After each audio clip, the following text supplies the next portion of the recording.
Hola,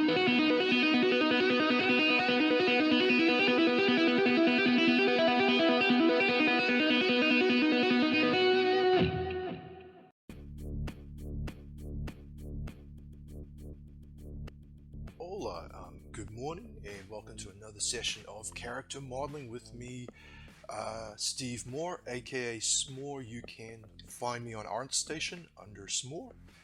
This is just a little sketch I did for Halloween. It's supposed to be a little witch, just an idea I had. I imagined her being a bit like Amani from Harry Potter. She's really smart, kind of a gifted spellcaster or something like that, you know.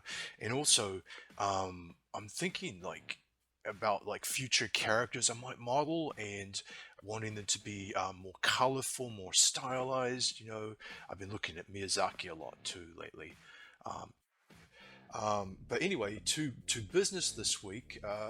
So we left off. We had the jacket laid out, and now we need to start adding some cool details like studs and zippers and things like that. So this week, what we're going to focus on is adding a waistband and a studded leather belt to go around her waist. You know, so this will be, you know, so when she zips it up, she can buckle up her waist belt.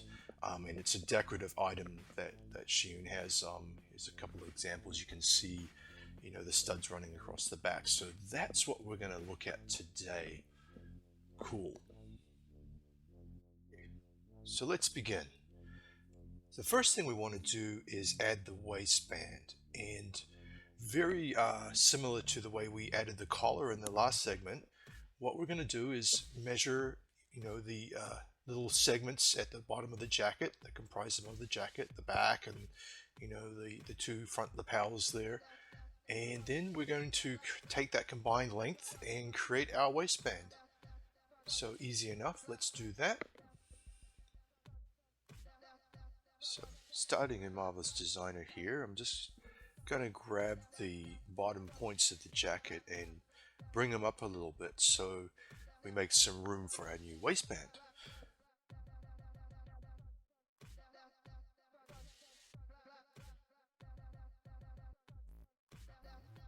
Okay, so now we're going to need to subdivide the top of the waistband into a number of segments to sew those into the jacket. So we need matching segments just like the collar from last session. The first point is easy. We'll uniform split the line so that we have our first point to stitch into the center point of the back of the jacket. From there, we just check the length of the next line segment, split line again,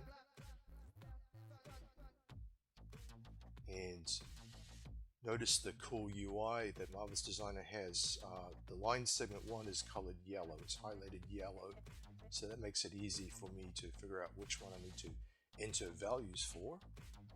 Okay, and we have one more split to do.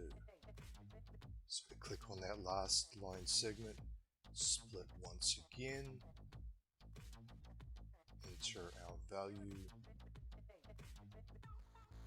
82 and change. And the cool thing is, if you like math, the last segment should be equal to the remaining segment, if our math is right. And now we just have to repeat the process on the other side, which, you know, is self-explanatory. Alright, and now just to finish the waistband, we'll stitch it into the jacket. So we will grab our trusty segment sewing tool, stitch our waistband into the jacket, and Bob's your auntie. So now we get to create our belt.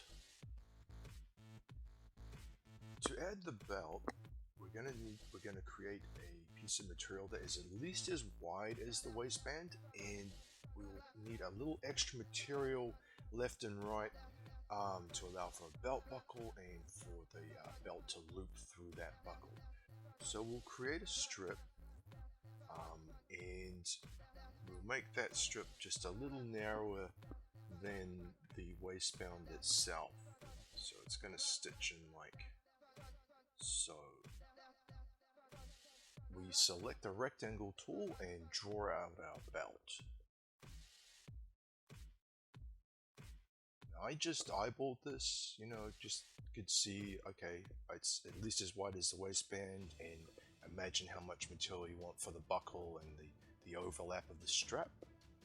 And full disclosure, at the time I recorded this, I neglected to leave material for the buckle, so my belt just has kind of extra material on one side for the belt to loop through. I think that's okay for the purposes of this demo, so we'll proceed. Next, we're going to split that belt top and bottom into segments to sew into the waistband. And just make sure that you measure your segments so that they're the same length as the waistband, and you'll be fine.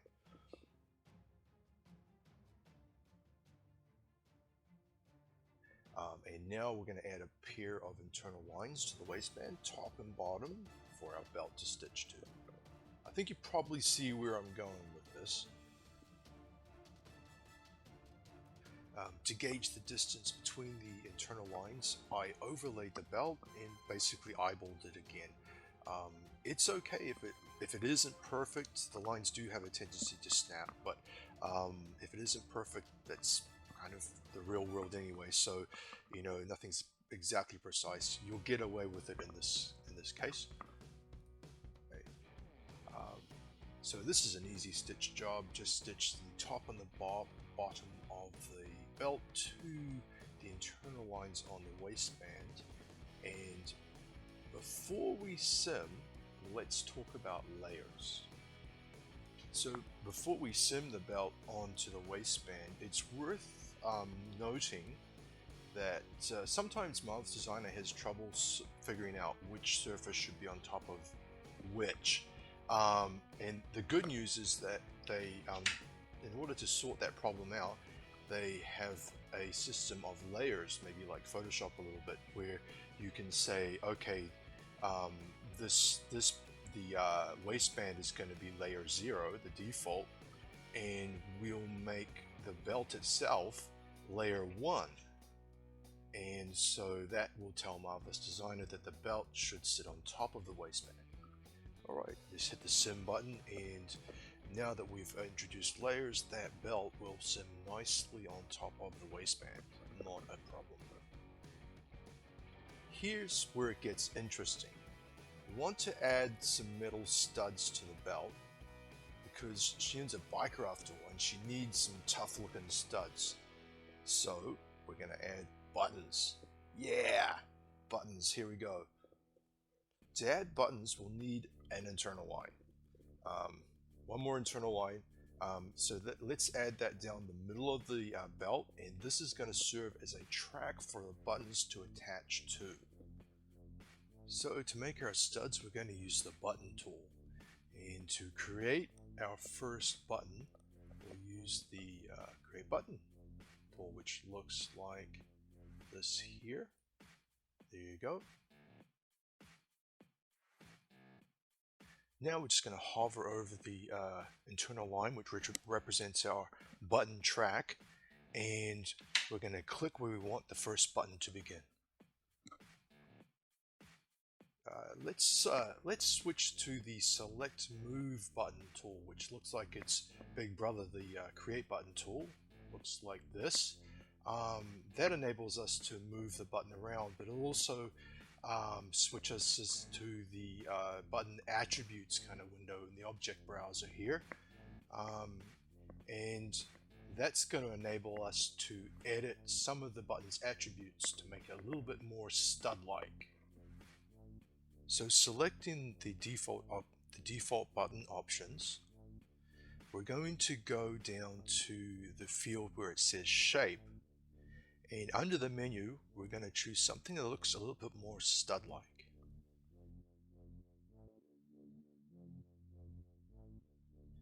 There you go. I think that'll work. Our stud's a bit thin, so we can adjust the thickness under the dimensions and weight menu.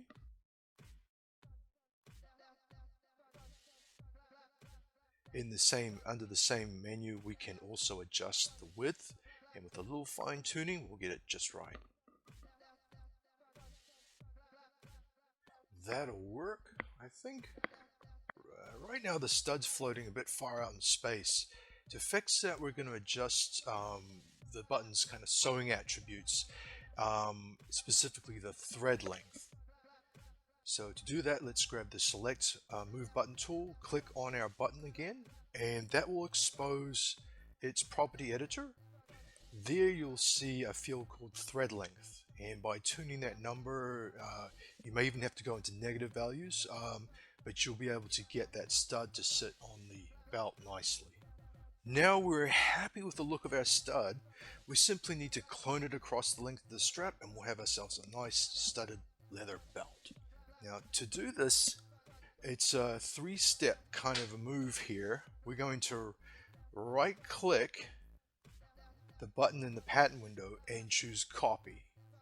Then we're going to right click again, and it's not quite so important where you right click it for this one, and choose paste. And now what you'll probably notice is a dotted line connecting the two, kind of indicating a parent-child relationship. So what you want to do is right click a final time on our internal line, that is the track we've laid down for a button. Right click there, and that will expose an options box. Okay. So in this options box, this is where you're going to be able to set the kind of the distance between your studs and how many studs you get. So the first thing is you can set the spacing between the buttons in the interval field. Cool.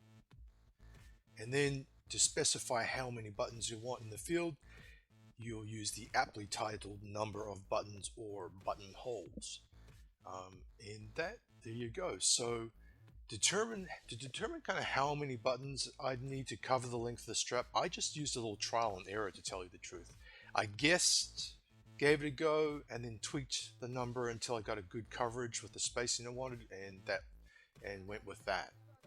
So once you've got the spacing and the number of buttons you'll need figured out, you'll hit OK, and voila, your belt is instantly populated with a bunch of buttons, or in our case studs, and that's the belt. There you go. Well, that's all we have time for this week. Thanks for the comments, by the way, I appreciate it. Any tips on what I could do better, let me know. Next time we're going to look at some zippers. We'll add some zippers to this jacket, put it in the pose, so we'll use morph targets to get the jacket into the actual final pose, which will be fun. And until then, happy modeling. Oh, by the way, if anybody is interested in getting a copy of these files, the jacket and the skirt, let me know. I could post them with a future episode if you guys like. Yeah, this one was a lot of fun for me. I'll catch you guys later. Ciao.